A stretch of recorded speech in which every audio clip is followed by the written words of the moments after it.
Bonjour tout le monde, bienvenue à Un peu de crime dans ton café, le podcast où on jase des crimes en prenant parfois des moins bons cafés, on va se dire, soyons honnêtes. Ah ouais, tu sais, ça peut pas tout être des bons cafés, Ça peut pas toujours être des hits, là. sinon on ne profiterait pas autant et on ne serait pas autant reconnaissant des bons cafés. Voilà. Voilà. Mais c'est pas le cas aujourd'hui! Alors, vous m'avez reconnu, je serai votre animatrice Audrey, et vous l'avez reconnu avec sa voix douce et scintillante, c'est Catherine! Mon ange! Il est temps que je chante! Ah non, désolé, c'est Éric Lapointe. C'est bon, On pensait hein? qu'on t'avait cancellé. Non, c'est une blague! Oui, vous m'aviez cancellé! Mais c'est parce qu'il faut bien que je change des imitations de Pierre Brudeau. Ben oui, faut que tu montes ton range. Je peux-tu faire 3 petits cochons qui s'en allaient? 3 petits Cochons de lait! Non, c'est pas tant heavy metal la tonne, mais bon, oui. Fait que bonjour! Je sais Contente d'être là? Je sais comment Dan Bigra prend son café. Comment? Il le prend noir avec un petit peu d'eau frette. C'est une joke? Non. Ah, ok, j'étais comme, ok, à blague! Non, il le prend noir avec un petit peu d'eau frette parce que sinon c'est dur sur le bedon. Y a-tu entendu parler du lait? Non, le lait c'est pas bon. C'est juste un petit peu d'eau frette. Intéressant. Mais sinon, c'est trop chaud puis tu te brûles, comme la pauvre madame qui s'est brûlée au 3e degré à cause du café du McDonald's. Exactement. Arrêtez de rire d'elle, c'était tragique cette Ben, comme histoire. faut. Ben, ok, si ça vous tente de rire d'elle, vous googlerez ça. Elle s'appelait Stella Rohrbach, ça se peut-tu? Oui, Une fois de même? me semble que je- Vous googlerez les photos de ses brûlures au 3e degré sur les jambes. Vous allez arrêter de rire Vous assez allez vite. arrêter de rire, effectivement. Comme spoiler alert, les lèvres de son vagin ont fondu ensemble. C'était superbe. Alors, nous, nos vagins sont intacts. Ils sont intacts, oui. Pour votre information, wow, Mhm. excusez, c'est le 3e enregistrement du jour. On est fatigué. Même moi, après 2 accouchements, là, je suis. Oui, il speak and Oui, span. c'est comme une jeune vierge. Fait qu'on va arrêter ça. Éric Bruno! C'est épouvantable! Oh. Ah, mes collègues écoutent ce podcast, mes parents aussi. Ben, ça tombe bien, moi, personne que je connais l'écoute, ok? Mes parents! Ben, tes parents, mais je veux dire, mes parents l'écoutent pas, ma soeur l'écoute pas, mon chum l'écoute Ils pas. sont Moi, poches. moi, je peux dire n'importe quoi que je veux. Pour ça, je fais les Tu imitations peux d'Éric révéler Lapointe. tes crimes. Voilà. C'est ici que je les cache au lieu de dans Ouais. un blog de recettes. Exactement. Voilà. Alors, trêve de bavardage. Catherine et moi, comme d'habitude, on va vous raconter une histoire de crime. Et avant, on va Hey. vous recommander un café qui est, encore une fois, vous nous voyez venir, un café qu'on s'est procuré pendant l'événement Café Collectif qui a eu lieu à la Société des Arts Technologiques à Montréal, où on a pu rencontrer plein de torréfacteurs et on a essayé de se concentrer avant de faire une crise cardiaque sur les torréfacteurs qu'on connaissait moins. Oui. Alors, on est allé visiter Za et Clo, Oui. qu'on vous avait recommandé dans un épisode précédent, mais elles venaient tout juste de commencer. Elles avaient un café à l'époque qui était disponible à l'épicerie, donc on en a profité pour aller les voir parce que on trouve ça très cute parce que c'est deux BFF qui se sont partis à un torréfacteur ensemble, donc nous, ça nous parle, hein, des deux BFF qui se partent des projets. Nous autres, on pourrait s'appeler K et O. C'est tellement mal! C'est un peu laid. C'est comme la place, les gens qui nous avaient recommandé un café comme un endroit, mais ça s'appelait comme H, K, J, Oui. je sais pas quoi. Ça se dit donc bien mal, Donc, ce nom-là. c'est Grimes qui a appelé ton café. Oui, c'est ça. Alors oui, c'est Za et Clo, et le café qu'elle nous proposait chez Café Collectif, c'était le Glaze, qui est un café de la Colombie et qui a des notes de yogourt à la fraise, d'érel rouge et de tilleul. Et c'est un café... C'était vraiment un délicieux café et je suis chanceuse parce que c'était le dernier sac qui leur restait à l'événement quand on est arrivé. Mais ce que j'aimais particulièrement de ce café-là, c'est que, comme je vous ai dit, il y a les notes de tilleul. Donc, c'est vraiment un café qui, en bouche, avait une finale quasiment comme une tisane. Il y avait un côté comme très doux et herbacé. Vraiment en finale de bouche, et j'ai trouvé ça vraiment délicieux et original, donc c'est pour ça que j'ai décidé de me le procurer, et aussi parce que le sac, si vous entendez quelque chose par gulling, c'est parce qu'il y a un petit bijou accroché après le sac en forme d'étoile, et le sac est d'une magnifique couleur pastel, et ils ont vraiment un design très cutie. Et pour Za et Clo, moi, la première fois que je m'étais procuré leur café, c'était à une succursale de l'épicerie Métro sur Rachel, à Montréal. Donc, il y en avait là. Je sais pas si c'est dans tous les métros qu'il y en a, mais sachez que je l'ai déjà trouvé en épicerie. Et sinon, bien entendu, ça va être disponible sur leur site web. Comme d'habitude, on va les linker dans nos posts sur les réseaux sociaux si ça vous intéresse, si vous êtes curieux, curieuse. Par contre, je sais pas si c'est un café qu'elles avaient fait juste pour l'événement. Comme je vous dis, moi, j'ai acheté le dernier sac qu'elles avaient avec elles ce jour-là.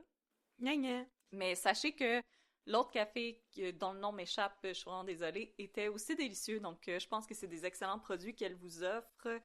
Et tout est éthique. Elle s'assure toujours de faire affaire avec des producteurs éthiques. Donc, c'est très cool.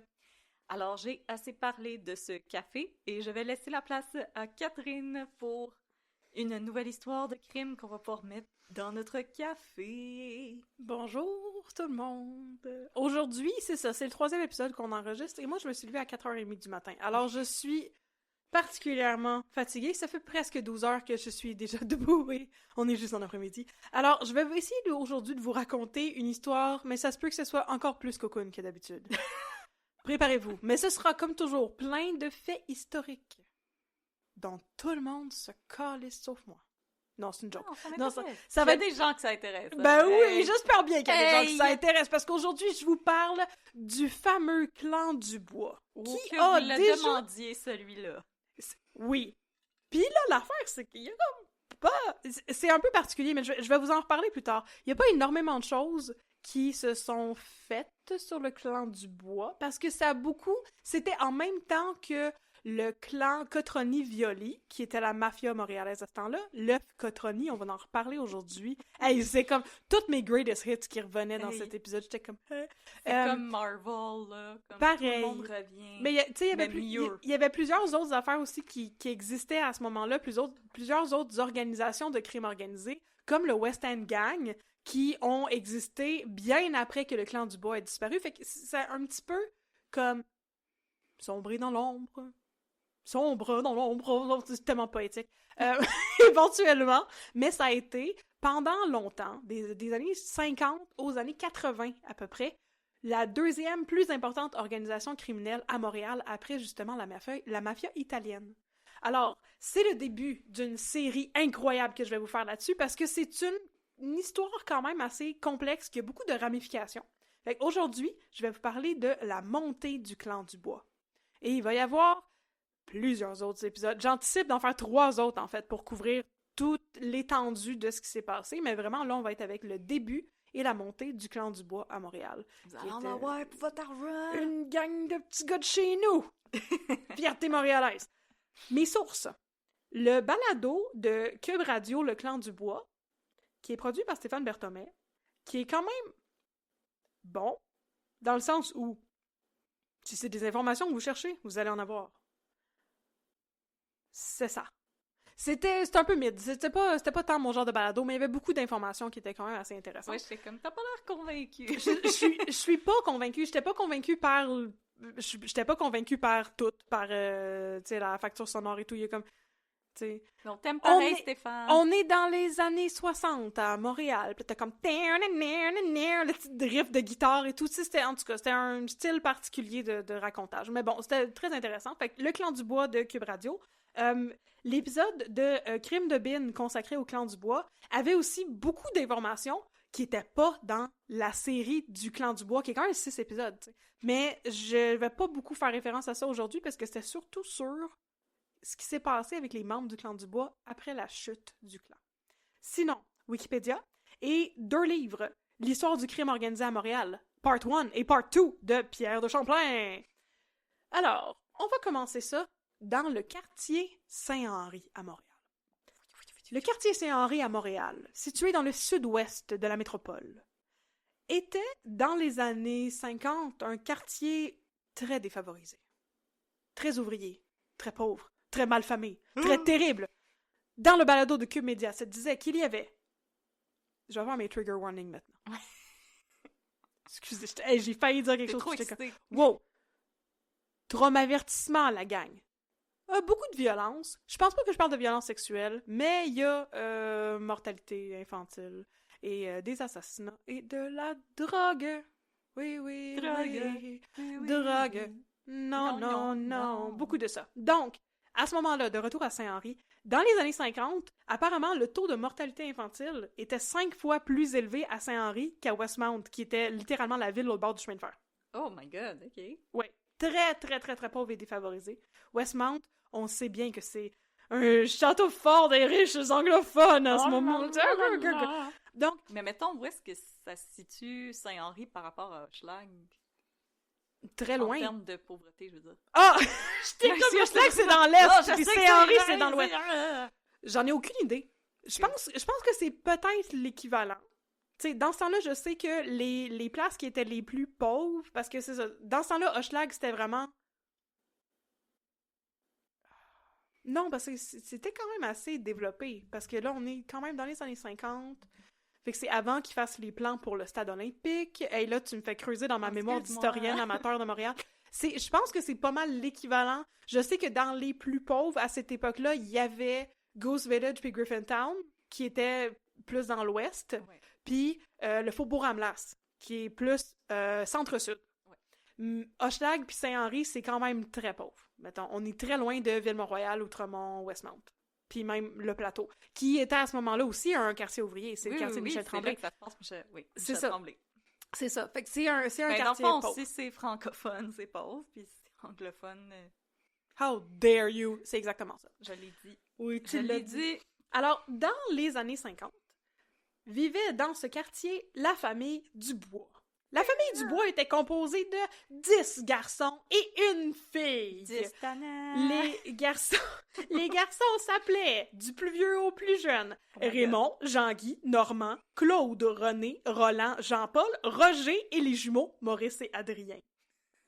Leur sœur, je sais pas comment elle s'appelait. Ah, c'est secret. Fun fact, dans cette gang de 10 garçons, Roger est devenu un employé gouvernemental, il est devenu un fonctionnaire, et les 9 autres ont fondé un clan de crime organisé. Ah.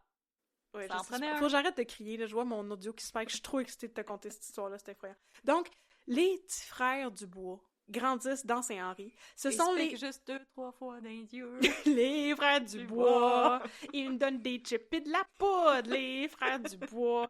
Mais ils sont les enfants de Napoléon dit Polo, qui est un employé dans un bar du coin qui... Napoléon dit Polo. Ouais, son nom c'est Polo. Ben, son surnom c'est Polo. Napoléon dit Polo. Ah, dit Polo. Oui. Je pensais comme des polos. Non, c'est Napoléon Dubois. Ouais, j'étais comme, T'as pourquoi pas ça s'appelle écouté. Dubois? Ils ont, Ben, donc, c'est les ils ont enfants pris de... le nom de leur mère. Mon Dieu, c'est bon. C'est normal à l'avance sur leur temps. Non, du tout. C'est C'est donc... incroyable. C'est les enfants de Polo Dubois Ok. et sa femme, Alice Thibodeau. Ok, c'est bon. OK, ils vivent une enfance... Moi, je vois les Dalton dans ma tête. Là. Ben, c'est littéralement les Dalton. Ils vivent une enfance extrêmement appauvrie. Ils ont expliqué par la suite que... Les Dubois, petite parenthèse. Il y a des affaires que je vais vous raconter là-dedans qui sont des témoignages des frères directement. Et les frères Dubois, leur image médiatique était excessivement importante pour eux. Et dans le plus fort de leur carrière de crime organisé, ils avaient les médias dans leur poche, ainsi que beaucoup de policiers et ainsi que des politiciens. Fait qu'ils racontent des histoires sur leur vie. Je pense qu'il faut en prendre puis en laisser. Mais donc, ce que les frères Dubois disent, c'est qu'ils étaient tellement pauvres dans ce quartier de pauvres qu'ils faisaient rire d'eux autres à l'école parce qu'ils étaient tellement pauvres que pour le lunch, ils mangeaient juste des sandwichs à Amlas. Puis des claquonnades de la tête. Ben, à peu près. Mais l'affaire, c'est que s'ils étaient pauvres, et qu'ils étaient... Ils étaient pauvres en sandwich, mais ils étaient riches en fraternité. Et ce qui faisait leur force aux frères Dubois, c'est que ils étaient tough, ils aimaient ça se battre, et ils étaient très, très, très solidaires et loyaux. Fait qu'ils se tenaient ensemble, fait que tout le monde riait d'eux, puis éventuellement, ils ont compris qu'eux autres pouvaient avoir le dessus sur tout le monde qui riait d'eux en terrorisant les autres enfants du quartier. On est plus que vous autres. Puis en terrorisant les adolescents du quartier, quand ils sont rendus des adolescents, puis en terrorisant les jeunes hommes du quartier. Fait que... On n'est pas pognés avec vous, vous êtes pognés avec nous! Oui, c'est littéralement ça. Les Dubois, quand ils grandissent, commencent par... bien sûr, ils vont tous à l'école jusqu'à leur 7e année, là, comme dans le temps. Puis, tu sais, fait que quand ils commencent à travailler, ils ont comme peut-être 14 ans, genre. Fait qu'ils commencent par faire des job-in honnêtes, genre déneiger le parvis de l'église. Très honnête. Ouais, je pense que c'est peut-être la grosse église de Saint-Georges de Patentaquec. Ouais. C'est pas, ça s'appelle pas Saint-Georges de Patentaquec, Non. mais la grosse église qui est dans Saint-Henri. Il me semble Oui, qu'il y en a oui. juste une, là. Bon, fait qu'ils déneigent le parvis, ils font de la construction. Leur job de construction, apparemment, c'était charrier des affaires lourdes. Fait que Ça prend du monde pour le faire! c'est ça. Ils sont baraqués, ils sont forts.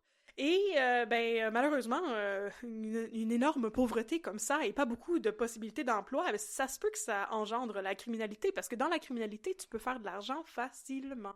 Oui.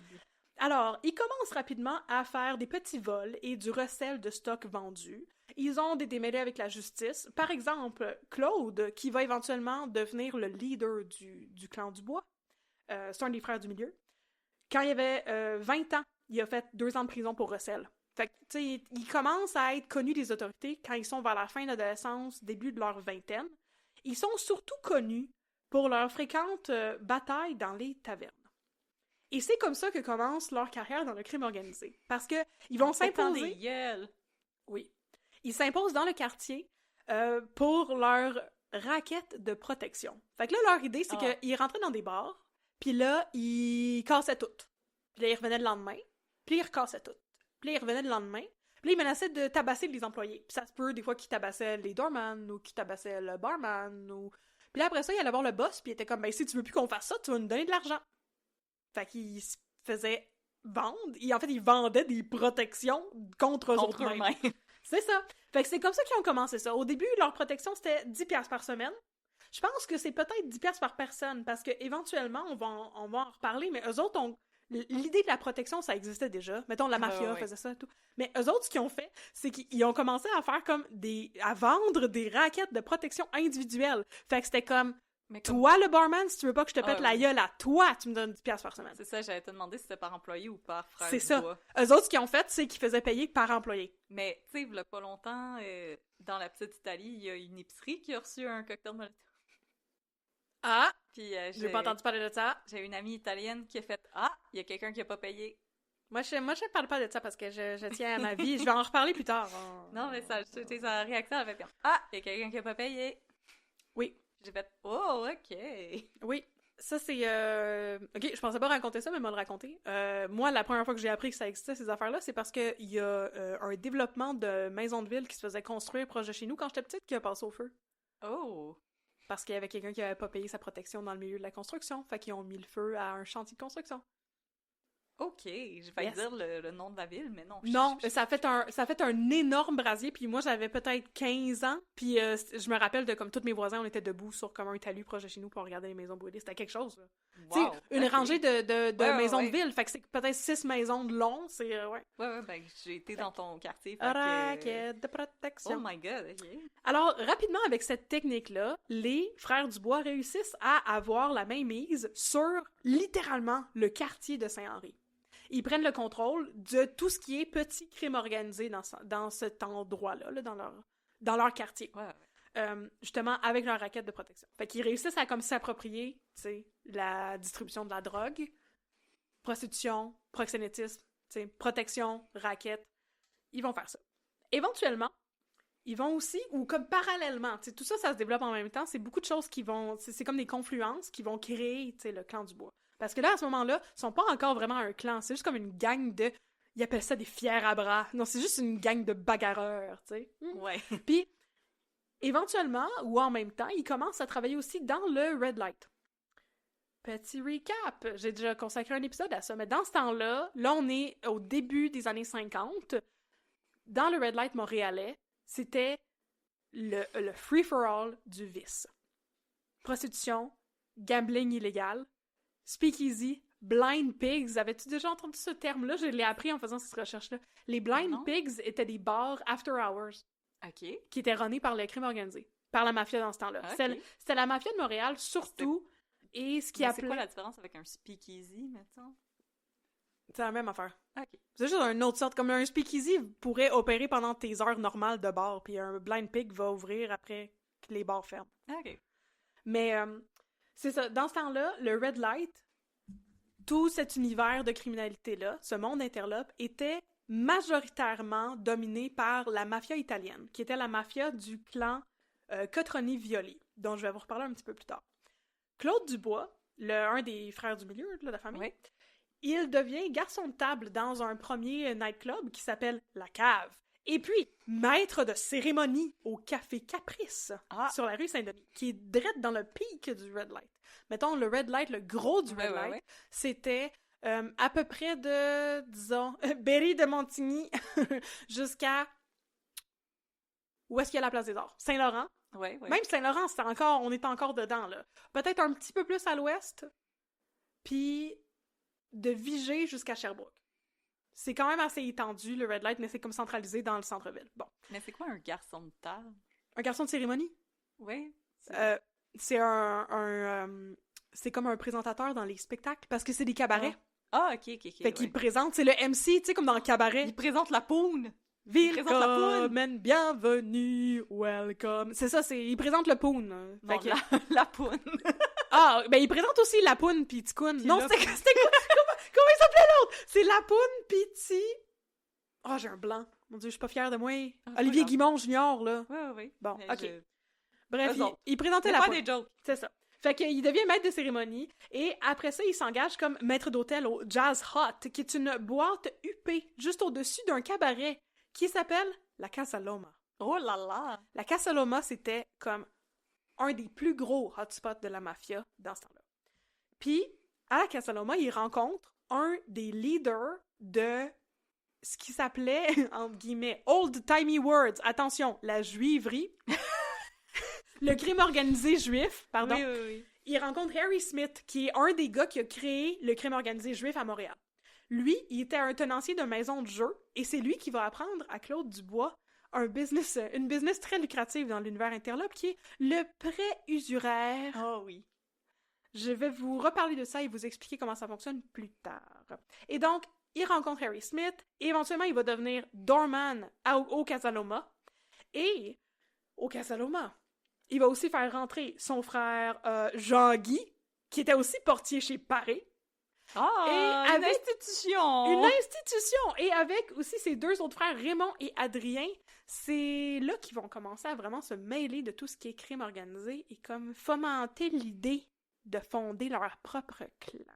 Ce qui run déjà la criminalité à Saint-Henri, tu sais. En parallèle de tout ça, de travailler dans le Red Light, puis de runner toute leur raquette de protection de Saint-Henri, les frères Dubois font des jobs de bras pour des organisateurs d'élections. Oh! Parce que leur père était un organisateur d'élections. Ouais.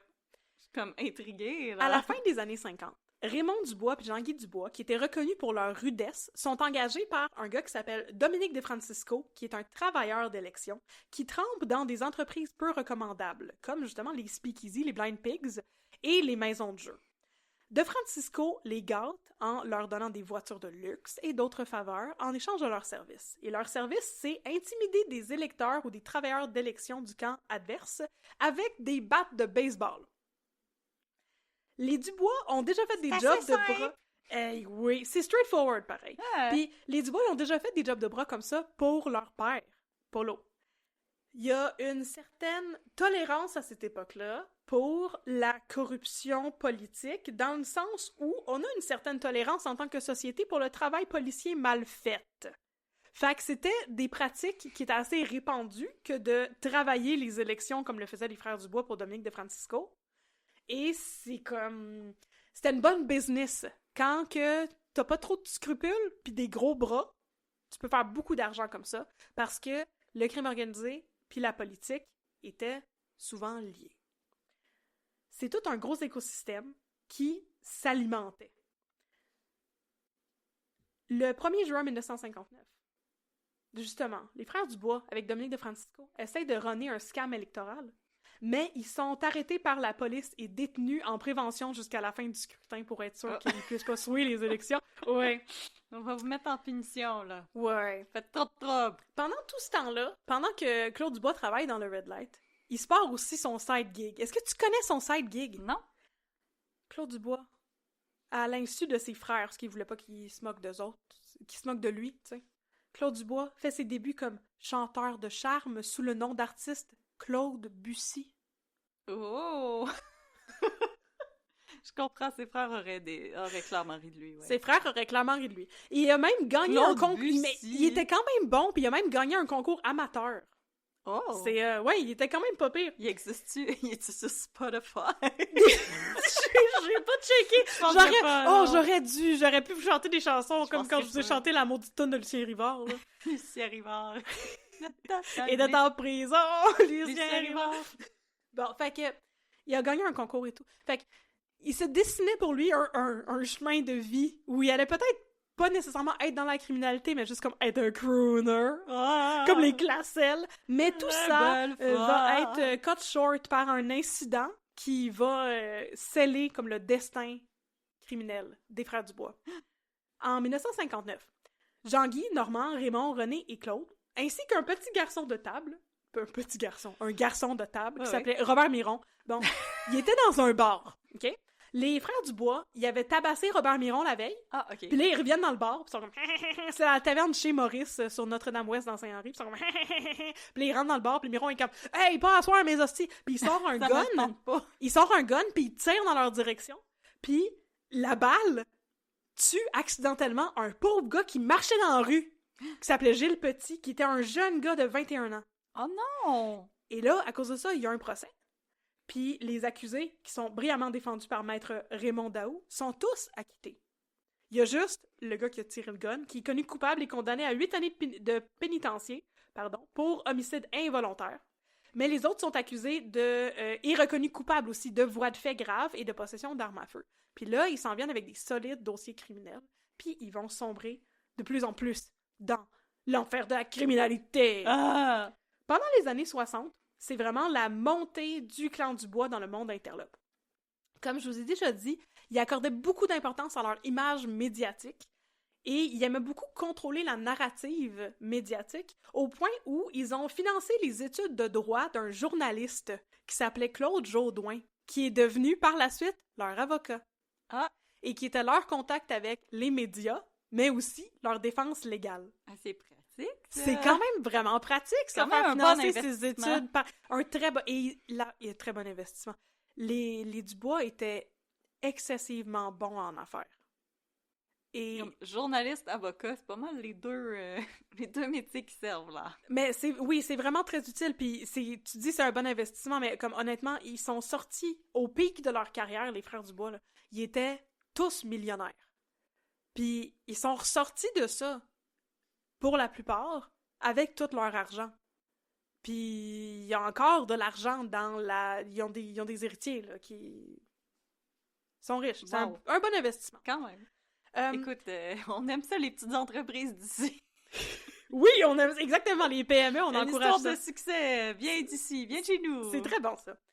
Et il y a dans les années 60, il y a une transition hyper rapide du racket de protection, dont je vous ai parlé tantôt, vers l'import-import. L'import-import. Il importe puis il importe. Ils font juste importer. Ah, mets ton stock! On garde tout dans notre entrepôt. Ah ouais! Non, mais il importe et la distribution de drogue. Oui. Oui, parce qu'il contrôlait... Oui, drogue. J'avais ça dans mon script, justement. Non, drogue. Non. OK, mais il y a donc une diversification de la criminalité pour eux. Et ce qu'ils font, c'est que, justement, eux autres réussissent à créer des contacts avec des pays exportateurs de cocaïne, puis rapidement, ils établissent des points de vente de coke dans les bars qu'ils contrôlent déjà. Puis ils réussissent comme ça à mettre la main sur une grosse partie du trafic de drogue. Puis tout ça, ça cohabitait avec la mafia, qui elle aussi contrôlait la drogue auparavant. Puis la limite qu'ils ont, justement, dans cette... Tu sais, ils coexistent, ils sont au courant de, tu sais, des échanges qui se font et tout, ils savent ce que l'autre groupe fait, c'est toléré. Tu sais, ils sont quasiment comme des alliés d'une certaine manière, parce que la mafia se limite à l'import et distribution d'héroïne. Et tout le reste, les Dubois peuvent le faire. Fait que c'est ça l'équilibre qui existe là-dedans. Ils deviennent donc rapidement les principaux vendeurs et exportateurs de cocaïne dans le dans le secteur du centre-ville de Montréal, et ils prennent le contrôle total du marché. Une année qui est très importante pour ça, l'année charnière, c'est l'année de l'Expo 67. Parce que apparemment, après 1967, il y avait beaucoup plus de drogues synthétiques qui ont fait leur entrée sur le marché, comme des amphétamines et de l'ecstasy. Puis c'est une explosion du marché des drogues, une grosse diversification. Avant, on avait du hashish, on avait du cannabis, oui. On avait de la coke, on avait de l'héro. sais. Mais là, ils rendent toutes les drogues synthétiques, puis les Dubois réussissent à mettre la main là-dessus, puis la distribution de tout ça, tout le flower power de la drogue, passe par le clan Dubois. En plus, ils font du prêt usuraire. Yeah! Ce qui s'appelle c'est un terme péjoratif, je suis vraiment désolée de le mentionner maintenant, ça s'appelle de même, du shylocking. Oui. Donc, on se l'est fait dire. On se l'est fait dire! Le prêt usuraire, le principe, c'est de prêter de l'argent à des taux exorbitants, des taux d'intérêt exorbitants. Puis rapidement, la personne ne peut pas rembourser. Fait que là, ce qui se passe, c'est que la personne va se faire tabasser par des fiers à bras qui travaillent pour le clan Dubois, ou la personne se fait convaincre d'entrer dans la criminalité puis de travailler pour eux. Un exemple, une vraie affaire qui est arrivée. Il y avait un mécanicien qui a emprunté comme 600$ au clan Dubois. Puis là, rapidement, le 600$ dont il avait vraiment besoin maintenant, tu sais, il profite beaucoup de la pauvreté puis du désespoir des gens. Puis je veux dire, pas juste eux, tout le monde qui fait du prêt usuraire, c'est ça. Aujourd'hui encore, ça existe le prêt usuraire, c'est ça. Ça profite de la pauvreté des gens. Fait qu'il emprunte 600$, rapidement, il n'a pas la capacité de rembourser son prêt, tu sais, hebdomadaire, là, les intérêts et tout ça. Alors, le clan Dubois l'approche puis dit « Cool, tu peux pas nous rembourser le 50$ par semaine que tu devais nous donner? Toi, t'es mécanicien, tu vas voler des courroies de transmission à ta job. Une par semaine, pour les revendre. Nous, on va faire le recel, puis ça va rembourser ta dette. » C'était quelque chose de couru sur le marché noir, des courroies. Des courroies de transmission. On dirait. OK. Mais là, le gars, rapidement, s'est fait pogner. Sauf que ça n'a pas effacé sa dette. Fait que là, t'as pas d'autre choix que d'aller voir les frères Dubois puis de dire « OK, qu'est-ce que je peux faire comme job-in pour vous? Parce que, genre, je veux pas me faire péter les jambes. Je veux pas que vous menaciez ma femme et mes enfants. » T'sais? Fait que le monde se retrouve là-dedans très, très rapidement, avec un bras dans le tordeur. Ouais. C'est une activité au coût-revient super bonne. J'avais jamais entendu cette expression-là. Le coût-revient. Moi non plus. C'est comme si on retourne sur ton investissement, I guess. Le coût-revient. Le coût-revient.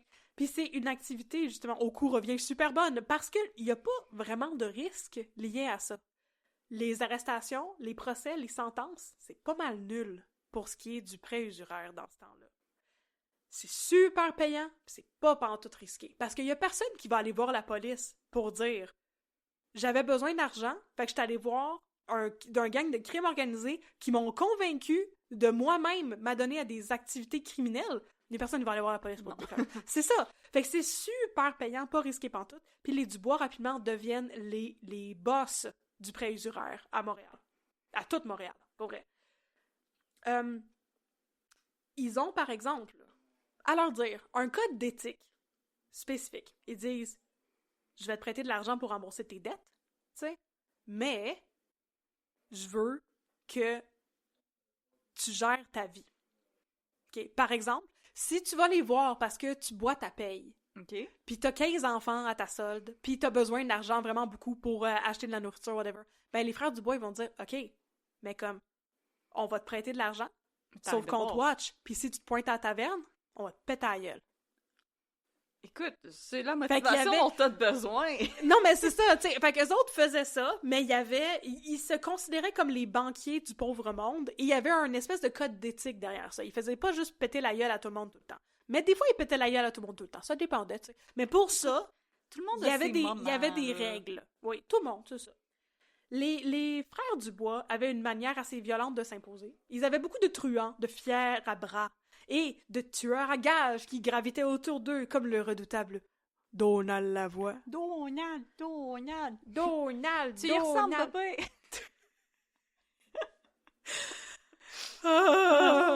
Ok, c'est une joke d'Éric Bruno qu'on va vous raconter quand on va parler plus de Donald Lavoie dans, possiblement, 3 épisodes. Vous n'aurez pas le choix de revenir. Dans 3 épisodes de mois, fait que genre dans 3 mois. Bye bye, dans 3 mois, on va reparler de Donald Lavoie.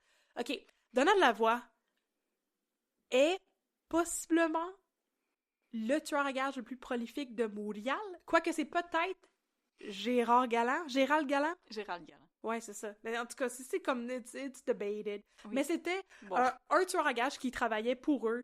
Je vais vous parler un peu plus justement dans son épisode plus tard parce que c'est un joueur très important de l'histoire et de la destinée du clan Dubois, mais de la vie de Donald Lavoie. Mais lui aussi, c'est un petit gars qui a grandi dans la pauvreté avec son frère puis qui s'est ramassé là-dedans parce que justement, tu sais, il y avait de l'argent à faire, il avait pas peur de se mêler de ces affaires-là, puis il a fini par juste comme être embarqué dans cet univers-là puis devenir leur tueur à gages le plus prolifique, si on peut dire ça. il était comme le Beyoncé du clan du bois. OK, petite anecdote. Oui. Le clan du bois, quand tu voulais pas jouer selon leurs règles, tu pouvais en payer le prix. Le prix. Ah, et le prix était vraiment très, très, très, Ouais, très, très élevé. Fait qu'ils imposaient justement leur raquette de protection à tout le monde. Quand les gens voulaient pas payer, ils se faisaient menacer. C'est le cas d'un proprio d'un bar qui s'appelait Taverne Montréal? Pas sûr. C'est à rue Pas Saint-Laurent. tous les bars qui ont survécu. Là. Ben, c'est pas tous les bars qui avaient des Taverne noms qui Montréal. étaient évidents, là. Taverne Montréal me semble un petit peu cave. Taverne ici, sur le coin de la rue. Ça, c'est bar Longueuil. Mais non, c'est ça. Fait que, bon, Taverne Montréal, Laurier Gatien était le proprio. Donald Lavoie... Laurier Gatien. Oui, c'est un beau nom, quand Oui, même. c'est incroyable. Fait que Donald Lavoie se présente. Puis ça fait plusieurs fois que les frères Dubois approchent Laurier Gatien puis lui demandent « OK, ben il faut que tu payes ta protection. » Puis Laurier Gatien, il dit « Non, moi je ne veux pas payer ma protection. » Oui, fuck you, fuck you. Tiens, ma protection, roule-la puis rentre-toi là dans le péteur. Exactement. Fait, un soir, en 1971, Donald Lavoie se pointe. Ils disent « Bon, est-ce que tu veux payer? C'est ta dernière chance. » Laurier Gatien, il dit « Non, ça m'intéresse pas. » Alors Donald Lavoie lui dit « Nous autres, on est sérieux. Si tu veux pas nous payer, il va t'arriver quelque chose. Si tu me crois pas, check les journaux demain matin. » Le lendemain matin, dans le journal, on annonce que les boss du Jean-Loup, qui était une taverne située à 2 portes de la taverne Montréal... Le Jean-Loup. Les boss ont été retrouvés morts. C'était Louis Fournier et Robert Beaupré. C'est Donald Lavoie qui a fait la job. Eux aussi, ils avaient pas payé. Oui. Fait que c'était d'une pierre deux coups. C'était d'une pierre deux coups. On va faire des menaces à un et on va faire payer l'autre. Et l'affaire, c'est que, malgré ça, Laurier Gatien, il a refusé. Fait que pendant... Il y a des cojones! Ah, il y avait des cojones en tabarnouche. Pendant des années et des années et des années, les Dubois ont envoyé du monde pour saccager son bar, tabasser ses employés. Ils ont essayé de le tuer à plusieurs reprises. Et une fois, ils l'ont battu en 73, fait que 2 ans après qu'il ait refusé la protection à Donald Lavoie, ils l'ont battu avec une queue de billard jusqu'à ce qu'il se ramasse aux soins intensifs. Il a fini par vendre sa taverne à cause de sa santé fragile. Mais il a jamais cédé aux frères Dubois! Ok, mais c'est un film sur Laurier Gatien que je veux. Ouais, moi j'aimerais ça, ce serait ils ont essayé de le tuer, mais ils ont pas réussi, pis c'est pas un héros Marvel, c'est pas Kraven le Hunter. C'est pas Kraven le Hunter, pas tout! Hunter, virgule Kraven 2! C'est Gatien, virgule Laurier 2! Know my name! Mais donc, c'est ça. Si tu ne voulais pas payer la protection, les Dubois, il y avait des moyens très violents de te faire céder. Changer d'idée. Changer d'idée. À partir des années 70, les Dubois décident qu'ils veulent étendre leur empire au-delà des limites de Saint-Henri. Il y a un équilibre précaire avec la mafia à ce moment-là, la mafia des Cotroni-Violi. Là, j'ai mis parenthèse, expliquer. Oui. Laisse-moi Expliquer. t'expliquer. J'écoute. Je vous ai parlé dans le temps, dans l'épisode de Lucien Rivard, justement, de la mafia de Vic Cotroni, l'œuf. Okay. Oui. Niccolo Cotroni était le père des... C'est un Calabrais qui a émigré à Montréal dans les années 20, et avec son fils aîné, Vic Cotroni, c'est eux qui ont développé la Cosa Nostra, qui est la mafia italienne, à Montréal. Dans les années 70, là, ça fait longtemps, parce qu'au début, on était dans les années 20.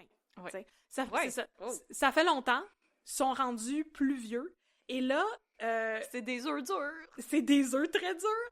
Il y a beaucoup de problèmes dans la mafia, puis il y a beaucoup de... Il va y avoir une guerre de mafieux qui s'en vient, oui. Je pense que Gab commence à parler trop fort.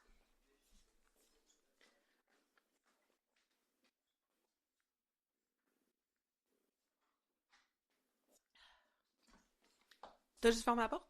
Ouais, mais parce que j'entendais comme un murmure au début, mais là, comme il parlait de plus en plus fort, fait que j'étais... Non, c'est pas grave. Mais j'y ai fait signe. C'est correct. C'est pas grave, pardon. OK. Donc, dans les années 70, il y a de plus en plus de précarité dans la mafia italienne montréalaise, oui, et de plus en plus de lutte de pouvoir entre différentes petites factions.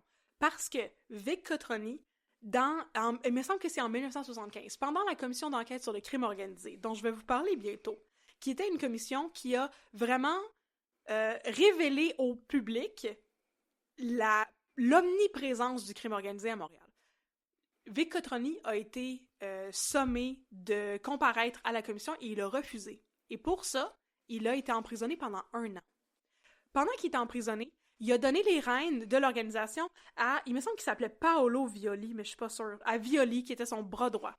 L'affaire, c'est que Violi renait un café, un restaurant, dans la petite Italie, bien sûr.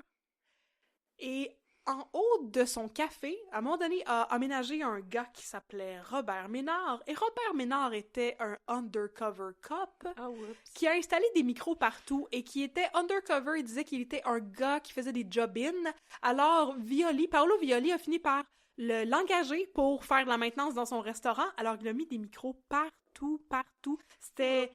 Et oui. Et ça, c'était arrivé en 73. C'était arrivé avant la SECO. Fait au moment où Vic Cotroni a été envoyé en prison, Paolo Violi, ça faisait des années que la police l'écoutait et l'enregistrait. Et il y avait du monde qui commençait à savoir ça, parce qu'il y avait beaucoup de policiers qui étaient corrompus. Fait qu'il y avait des gens du crime organisé qui ont fini par savoir ça. Et une fois que Cotroni est sorti de prison, il a dit « Ok, c'est officiel, je te donne les rênes de l'organisation, maintenant c'est toi qui vas être le parrain. » Et Violi s'est fait assassiner. Possiblement par le clan des Rizzuto. Qui par la suite est devenu la famille de mafieuses montréalaises, qui est encore la famille qui run la mafia de Montréal. Fait qu'il y a beaucoup de unrest qui se passe pendant ce temps-là. Et à travers tout ça, ben, quand il y a un vide qui se crée, il y a le potentiel que quelqu'un vienne grappiller. Fait que les Dubois ont beaucoup profité de ça. Puis les Dubois, d'une certaine manière, étaient comme les alliés du clan Cotroni, mais ont fini par comme s'imposer comme étant une menace à part entière. Quand il y a eu un conflit avec Richard Desormiers. L'hostie. Richard Desormiers, 26 ans, originaire de Longueuil, se vantait à tout le monde d'être le beau-frère de Frank Cotroni, qui était le petit frère de Vic. Fait qu'il disait, moi, mon beau-frère, il est dans la mafia. C'est le bras droit de Vic Cotroni. C'était un petit criminel sans envergure, mais qui avait quand même tué du monde. Par exemple, fun fact, il avait tué le chauffeur d'une dépanneuse qui voulait lui charger 25$ pour le remorquer. Ah voyons donc! Il a fait de la prison pour ça. Ouais. Puis il a aussi tué un gars qui était un récidiviste qui s'appelait Léopold Corbeil. Fait que c'était comme un gars un peu unhinged qui se vantait à tout le monde d'avoir des liens avec la mafia. Et là... il a été acquitté de ces meurtres-là, mais comme on sait qu'il les a commis. Et Richard Desormiers, il aimait ça, foutre la marde dans les clubs des Frères Dubois. Il voulait prendre le contrôle d'un bar situé sur le carré Saint-Louis, qui s'appelait l'Hostie de Place. Et 10 sur 10 pour le nom. Ce bar-là était runné par un prêtre-nom des Dubois, qui était Claude Jodoin. Je pensais que t'allais dire un prêtre, j'étais comme... Non, un prêtre-nom. Un prêtre-nom de Dubois qui était... Un prêtre qui parle le style de place, c'est quelque chose, là! Ce serait assez paradoxal. C'est là qu'ils vont relaxer après le conclave. Voilà! Petite fumée noire, petite fumée blanche. Yeah! On s'en va écouter du Charlie XCX! Fait que le site place est runné par un prêtre-nom des Dubois, qui est Claude Jodoin, leur journaliste et avocat. Oui. Bon. Fait que, il était pas juste un journaliste, excusez, c'était ici dans mes notes, c'était aussi un ancien chroniqueur judiciaire, ok? Oh, incroyable. Ils ont vraiment recruté la meilleure personne pour leurs affaires. Fait que, Claude Jodoin, il est intimidé par Desormiers. Fait que là, les Dubois n'hésitent pas à retaliate et ils crissent une volée à Desormiers because ils ont des liens avec les Cotroni, les autres avec. Ça fait longtemps qu'ils travaillent dans les clubs du Red Light. Ils sont connus des Cotroni, puis là, ils sont comme, OK, mais mon tabarnak, tu peux pas juste t'en prendre à nos nightclubs à nous, ça, c'est à nous. Ouais. Reste chez vous, crisse-nous patience. Fait que là, Claude Dubois demande à un autre de leurs avocats qui s'appelait Sidney Lathman d'organiser un meeting avec Vic Cotroni. Et là, il organise un meeting. Il dit, on y a pété à gueule. On s'excuse. S'il arrête pas, on va le tuer, le Chris. Desormiers n'arrête pas. Fait qu'ils vont le tuer, le Chris. Oups. La soirée du 22 juillet 1973, il y a des hommes de main des Dubois qui s'occupent de Richard Desormiers. C'est 2 tueurs à gages. Ils le trouvent dans un nightclub du boulevard Saint-Michel. Puis, vers 3h du matin, les 2 tueurs à gages rentrent dans le nightclub, puis ils tuent Desormiers puis l'adjoint gérant du bar qui essaye de lui venir en aide. Est-ce que c'était Donald qui a fait ces hits-là? Oui. Mais l'affaire, c'est que personne ne savait à ce moment-là qui était responsable de la mort de Richard Desormiers, qui semblait être un homme assez acerbe et désagréable. Fait que ça aurait pu être n'importe qui. Fait qu'en fait, sur le coup, un ami de Desormiers, qui s'appelle Pierre Lacerte, croit que c'est la branche de Paolo Violi, de la mafia, qui a fait ça. Fait qu'il menace Paolo Violi.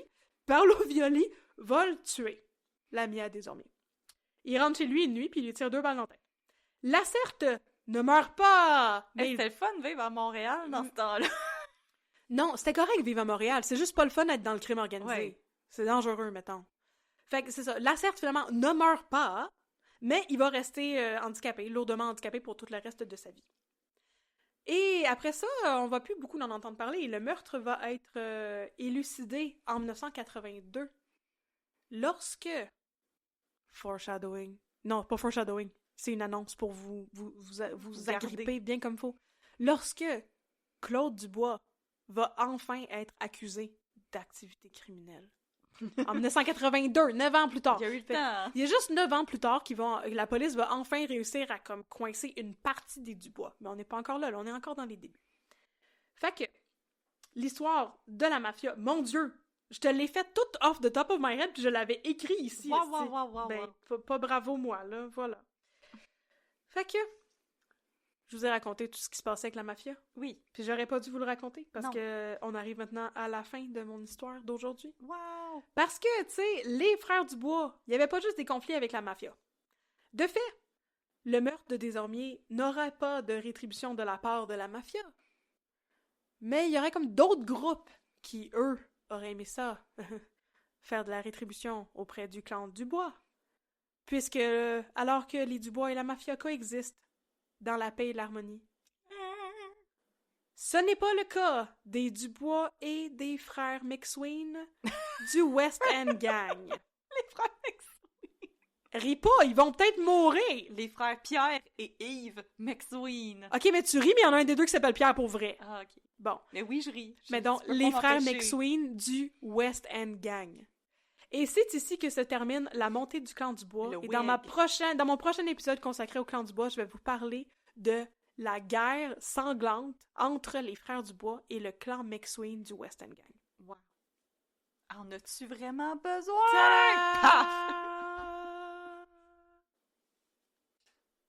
Ben, je pense c'est tout, c'est la fin de mon épisode. Merci. Je pense que c'est une excellente... Pas pire, ça a duré combien de temps? 47 minutes. Yeah! Ben, c'est merveilleux. Je voulais pas que ce soit infiniment trop long parce que, excusez, mais j'ai encore bien d'autres affaires à vous raconter. Ben, c'est ça. Puis si je vous avais tout raconté, ça aurait duré 4 fois 45 minutes, ce qui est beaucoup trop long pour un épisode. Ben, c'est ça. C'est une introduction. Voilà. Faut déguster dans la vie. C'est ça. Ben, c'était vraiment intéressant. Moi, j'ai hâte d'entendre la suite de ces petits chenapans du clan Dubois. C'est pas des petits chenapans. Il y en a qui font vraiment très peur. Vraiment terrifiants. Oui, mais c'est comme... Je vais dire ça, puis c'est un peu controversé comme chose à dire, mais ils sont corrects parce que ceux qui me faisaient le plus peur sont morts à cette heure. Mais tu sais, c'est parce que, je veux dire... Tu sais, Claude Dubois, il est né en 1932, fait que comme... Ouais. Ils sont rendus vieux, de toute manière, s'ils sont pas déjà décédés, mais il y en a qui sont décédés depuis un bout. Puis c'est correct parce qu'eux me faisaient bien peur. Mais ne vous inquiétez pas, on se rendra pas à l'époque actuelle parce que je tiens à ma vie. Fait que quand on va arriver dans la chute du clan Dubois, il y a comme certaines affaires dont je ne vais pas vous parler parce que j'aime ça rester vivante. Exactement. C'est comme ça que planer le doute. Ben aussi, genre, je peux vous dire des noms puis vous allez les googler puis vous allez voir vous-même les choses que je veux pas vous raconter. Fait que voilà. Voilà, faites votre propre podcast. Ouais, faites vos devoirs, là. J'ai fait assez de job. Je vous ai tout raconté off the top of my head, l'histoire de la mafia à Montréal, puis je l'avais écrit dans mes notes plus loin. Hey! Ça prouve que je suis bien organisée. Voilà. Hey, je te dis. Fait que si vous avez aimé ça et que vous voulez plus d'histoires de mafieux et de pétage de gueule dans des bars, on vous invite à nous suivre sur les réseaux sociaux. On est sur Facebook @unpeudecrime, sur Instagram @unpeudecrime dans ton café. Vous pouvez aussi vous rendre sur notre boutique Etsy. On a plein de belles bagosses pour mettre un peu de crime dans votre quotidien. Et on a un casier postal aussi maintenant, faudrait qu'on l'annonce. Oui! Alors, si vous aimeriez nous envoyer du fan art, du café ou quoi que ce soit maintenant, vous pouvez le faire. Faut-tu que je le dise tout de suite, c'est quoi le nom? Oh, on peut le mettre dans notre Linktree. Attends, non, mais on va le trouver, Ah, je l'ai.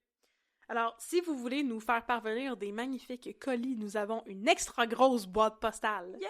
Notre adresse, c'est le case postale 188, Delson, succursale Bureau Chef, Québec, J5B2H5.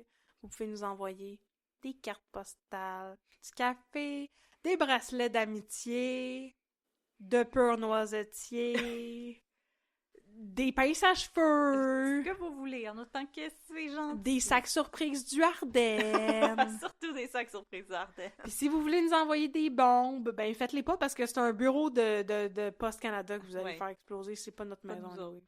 Voilà. Et Voilà. sinon, vous pouvez aussi nous soutenir monétairement. Nous sommes sur Patreon, où il y a différents tiers qui vous donnent différents avantages selon différents prix. Et un de ces avantages, c'est un shout-out en ondes. Alors, nous allons remercier nos tout nouveaux Patreons. Donc, merci Maude Picard. Et merci Laurie Dufour, bienvenue dans notre belle communauté. On espère que vous aimez vos nouveaux avantages, que vous avez du plaisir, que vous aimez vos nouveaux... parce que vous avez des épisodes de plus. Vous avez aussi accès au Discord, alors on espère que vous vous amusez.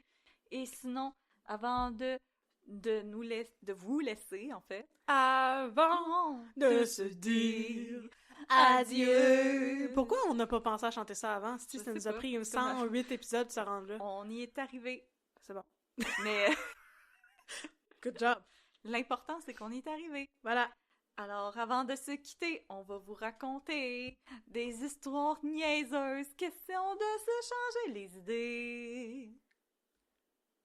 Je raconte une histoire de stat? Oh, tu peux raconter ça. Parfait, on va raconter stat. Attends. Stat. Tudum. Dun, dun, dun, dun, dun, tudum. Tudum, dun, dun, dun, tudum. Tudum, dun, dun, dun, dun, tudum, dun, dun, dun, dun, dun. Oh, mon Dieu! Je peux te raconter.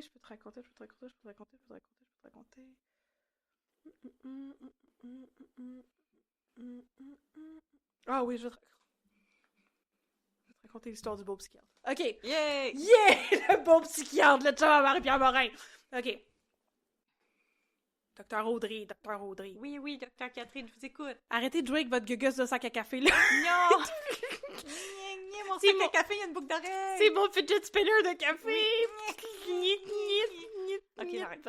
On a des patients à les sauver, là. Oui, je m'excuse. OK, aujourd'hui, je vais te parler d'une secte vraiment weird. Secte! Et aussi, une mini-secte de 2 personnes. Et aussi, je vais te parler d'un beau psychiatre. Oh, j'aime ça. Oh! J'ai hâte. Je sais pas comment ils cassent le monde dans District, dans Stat. Je me pose des questions. En tout cas, je vais y revenir plus tard. Mais donc, c'est l'histoire d'un gars qui arrive aux urgences. Parce que il y a comme un bobo qui s'est fait infecter, ou un enfant de même. Il s'est fait une blessure, puis ça s'est infecté.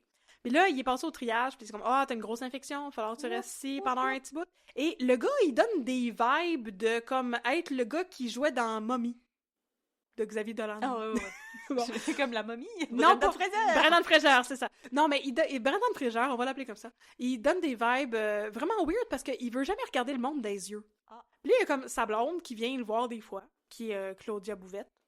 Puis elle aussi, elle est vraiment weird, puis elle regarde jamais le monde des yeux. Puis, tu sais, ils parlent ensemble, ils sont comme... En tout cas, t'es sûr que c'est correct? Oui, c'est sûr, on a tout fait ce qu'il faut pour se nettoyer, on est correct. Puis là, ils sont vraiment weird. Éventuellement, ils sont montés comme aux soins intensifs. Puis là, tout le monde est comme, OK, ils ont comme une vibe un peu étrange de pourquoi ils veulent pas regarder les gens dans les yeux, que se passe-t-il? Puis comme, la fille veut pas leur parler avec le personnel hospitalier en privé. Elle veut toujours être avec le gars. Puis ils sont comme, il y a comme une dynamique un peu étrange. C'est le temps d'appeler le nouveau psychiatre de l'hôpital Saint-Vincent. Parce que je vous ai conté il y a plusieurs épisodes là que Patrick Labbé, là, il est mort. Ouais. RIP. Ouais. RIP. Puis Patrick Labbé, il est mort. Est-ce que le monde s'en est remis? Jamais dans 100 ans. Mais là, ça prend un nouveau psychiatre. Fait que là, on a recruté un nouveau psychiatre, qui est le chum de Marie-Pierre Morin, Jean-Philippe Chose. Puis là, il y a comme sa blonde qui vient le voir des fois, qui est Claudia Bouvette. Puis là, il y a comme sa blonde qui vient le voir des fois, qui est Jean-Philippe Chose. Il s'appelle le docteur Antoine Diamond. C'est comme Lorenzo, genre... Oui. Ouais, c'est ça. Lorenzo Saint-Onge. Lorenzo Saint-Onge, c'est ça. Antoine Diamond est un beau psychiatre. Puis c'est ça l'affaire que je voulais dire. Je sais pas comment ils cassent l'émission, mais comme... je suis très honnêtement pas mal certaine qu'ils ont comme montré des photos de des messieurs à des madames d'un certain âge, jusqu'à ce que comme toutes les madames disent « Ah oui, lui, il est beau. » Puis il était comme « Parfait, on va l'appeler, on va l'engager, parfait. » Parce que son rôle, c'est juste comme d'être beau. OK. Pour peut-être éventuellement devenir le futur chum de Suzanne Clément. On sait pas. Ça hint à ça. Mais aussi, je dois dire que la costumière ou le costumier de l'émission ne l'aime vraiment pas parce qu'il porte toujours des chandails qui sont exactement la même couleur que ses cheveux. Oh non! Ce qui est un peu weird. Il est toujours tellement mal habillé. Sérieusement, c'est complètement ridicule à quel point c'est laid ce qu'il porte dans l'émission. Il porte toujours genre des chandails en laine de la même teinte comme taupe, souris, brun éteint, poche que ses cheveux. Ah. C'est un peu whack. Fait que là, Non, il est trop beau. le C'est nouveau- pas juste pour les autres. le nouveau psychiatre Diamond, il est weird parce que lui, c'est pas un psychiatre d'urgence. Lui, c'est un psychiatre de rue. Il est wild. Avant, il s'occupait... Oui, c'est ça, sa job pour... skateboard! Voilà, c'est un psychiatre en skateboard. Il Radical! est un psychiatre rebelle aux méthodes peu orthodoxes et il se pointe dans l'hôpital, puis là, il va parler avec les gens, puis c'est comme, OK, pourquoi vous regardez personne dans les yeux? Puis ils sont comme, parce qu'on peut pas regarder les gens dans les yeux, c'est dangereux. Puis il est comme, ah ouais, c'est super, c'est très intéressant. Oui, Oui, c'est très dangereux de regarder les gens dans les yeux. Puis là, il va voir les intensivistes, il va voir Geneviève Schmidt, puis il est comme, ouais, ils sont en psychose, là. Genre, je sais pas ce qui se passe, ils sont en psychose. Ils sont complètement whack. Puis là, C'est mon diagnostic. C'est Ils mon sont complètement whack. c'est mon diagnostic. Puis là, l'affaire, c'est que éventuellement, je ne me rappelle pas comment ils font pour retracer cette affaire-là, mais ils finissent par découvrir que, justement, eux autres appartiennent à une secte où est-ce que tu peux pas regarder le monde dans les yeux. Si tu regardes le monde dans les yeux, ils vont voler ton âme, OK? Ah. Fait que là, s'il y a quelqu'un qui t'a regardé dans les yeux, faut que tu l'attaques. T'sais, ils finissent par comme raconter ça au psychiatre, faut que tu l'attaques, cette personne-là. Fait que là, le psychiatre, il flague la police, puis il est comme, vous devriez peut-être aller chez eux pour voir si comme tout est correct. Et quand ils vont chez eux, ils trouvent une pauvre livreuse de pizza, genre, qui les a accidentellement regardés dans les yeux en leur livrant de la pizza, puis qui ont kidnappé, puis à qui ils ont genre crevé les yeux. Non, ils l'ont aveuglé avec des produits genre du bleach.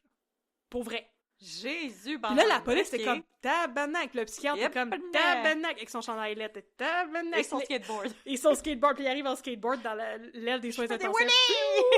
Puis il arrive, puis il est comme, mais là, c'est très grave, car il y avait quelqu'un chez vous et tout. Puis là, tu sais, il va voir la police, puis il est comme, non, mais comme ils sont en grosse psychose, là, les deux, c'est vraiment étrange. C'est probablement un cas de folie à deux. Oliado. Exactement, folie à deux. Puis là, c'est comme, wow, est-ce qu'on a la chance de plugger une page Wikipédia dans le portail de psychiatrie? Fait que, ouais, la folie à deux, c'est comme, genre, une psychose partagée. Puis là, il est comme, oh ouais, c'est clairement une psychose partagée. Check ça, les deux, ils pensent, ils sont dans le delusion qu'ils sont tous les deux craqués mental. Et, ben, il est convaincu de ça jusqu'au jour où est-ce que, éventuellement, la police, il arrête le gars. Et il l'emporte, et le gars, il break son affaire de pas de eye contact. Et le psychiatre finit par comprendre que ce n'est pas une affaire de folie à deux, c'est une affaire de... Folie à uno. C'est une affaire de violence conjugale. Parce que le gars, il a comme brainwashé une pauvre fille en lui disant que il était comme un élu. Les deux étaient des élus, puis ils pouvaient jamais regarder le monde dans les yeux parce qu'elle allait se faire voler leurs âmes. Ok. Puis c'était pas vrai! Oh. Et là, le psychiatre a comme un nervous breakdown. Puis il est comme, ça n'a pas de bon sens! J'étais Je convaincu! vais casser mon skateboard! Je croyais que c'était une psychose et ça n'en était pas! Il fait ça comme si, genre, ça arrivait pas au monde de se tromper dans la vie. Hein? This is not about you! Non, ben, genre, this is not about you, Dr. Diamond, avec ton hostie de chandail. Il m'a montré des photos de lui, sérieux, c'est tellement laid qu'il porte ça, pas d'allure. Puis, c'est ça, fait que finalement, la secte du monde qui peut pas regarder les gens dans les yeux était en fait un gars qui est un craqué mental super sadique, qui avait juste... C'était comme la fille avec qui il était dans sa folie à deux, était une pauvre jeune fille qui avait comme pas de parents, puis qui vivait dans la rue, puis comme, il l'avait invité, puis ça faisait genre 8 ans qu'elle vivait chez eux, puis, tu sais, c'était comme... Il m'a sauvée parce qu'il m'a sorti de la rue, puis je peux pas regarder les gens dans les yeux parce qu'ils vont voler mon âme, c'est lui qui me l'a dit, puis... It was a whole thing. Ouais, je suis comme, OK, Puis là, on est rendu à la fin de la 3e saison. Ça fait pas mal longtemps que le Dr. Diamond est là. Puis là, ils ont arrêté le gars, là. Puis ils sont partis avec. Puis là, ils ont comme... plus jamais reparler d'eux autres. À la prison des Puis j'ai craqués mentales j'ai- avec Marc Arcand. J'ai l'énorme suspicion qu'à un moment donné, des fois, ils oublient les cas qu'ils nous présentent. Parce que, comme, je sais pas s'ils ont réussi à, comme, endoctriner la fille. Je sais pas ce que le Dr. Diamond s'est-il remis de son problème de douter de ses capacités. Je doute! Je doute, mais après ça, tout ce qu'il fait, c'est juste comme être beau. Je ne Puis pourrai comme plus jamais porter monter des sur mon vêtements laids. skateboard! Non, jamais. Je ne serai plus jamais psychiatre de rue. Maintenant, je vais être psychiatre de poubelle. Ça va être épouvantable. Je suis un psychiatre bon pour les poubelles! Fait que c'était l'histoire de la folie à deux et du beau Dr. Diamond. Wow! Wow, incroyable. Mhm. Bon, ben, pauvre livreuse de pizza. Je sais, pis là, il y a tout un... Il est C'est super... vraiment ben dark! C'est vraiment dark, puis il est comme... C'est vraiment un nouveau psychiatre aux méthodes peu orthodoxes. Il est super gung-ho. Là, après ça, il y a comme un journaliste qui est dans l'hôpital, puis il est comme « Hey, j'aimerais ça savoir ce qui s'est passé avec les gens qui ont aveuglé la pauvre livreuse de pizza. » Puis le psychiatre est comme « J'ai pas le droit de vous parler. » L'autre est comme « Ah, d'accord, mais ça te tente-tu? » Puis le psychiatre est comme « Bien sûr! Alors moi, je pense, de mon avis de psychiatre, si tu ne me nommes jamais, que c'est telle affaire qui s'est passée. » Puis après ça, c'est dans le journal. Puis là, tout le monde mange leur bas, puis ils sont comme « Caliste, c'est qui a parlé aux médias? » Puis le psychiatre est comme « C'est moi. » C'est moi! C'est comme « Yo, t'es pas censé dire ça! » Je suis le psychiatre aux méthodes peu orthodoxes! Patient confidentiality, puis il est comme non, oubliez ce que je viens de dire, ce n'est pas moi, je n'étais pas nommé dans le journal. Haha, vous ne le saurez jamais. Non mais c'est ça. Il est écrit le psychiatre qui est arrivé en skateboard. Non mais c'est ça, il est vraiment gung-ho, puis comme il se crisse un peu de l'autorité de tout le monde, puis genre lui il est habitué à faire sa pratique de rue, ok? Il est pas habitué à comme une institution comme un hôpital random. Qu'est-ce que tu regardes? Rien. Depuis tantôt tu regardais quelque chose là, puis j'étais comme le meuble va-tu tomber sur moi? Non, c'est juste mon regard. Ah d'accord. J'ai Parfait. juste fait comme, il y a une nouvelle feuille sur ma plante. Cute. Fait que c'était... Oh! Fait que c'est ça qui se passe avec le beau Dr. Diamond. Oh, wow. Confession, je le trouve bien cute. Mais pas avec ses chandails bruns taupe. Non, j'aime vraiment beaucoup rire de ça. Mais je veux dire, l'un n'empêche pas l'autre. J'ai passé toute ma vie à rire des sauts de Babine dans District 31, puis je trouvais Babine bien beau pareil, là. Ah oui, c'est pas de sa faute. Mais c'est ça, je pense que, pour vrai, la personne des costumes en a vraiment contre ce gars-là, puis Caroline Néron dans Stat, ça a pas de bon sens ce qu'elle porte. On dirait, le 3/4 du temps, que ses blouses, c'est des tracksuits.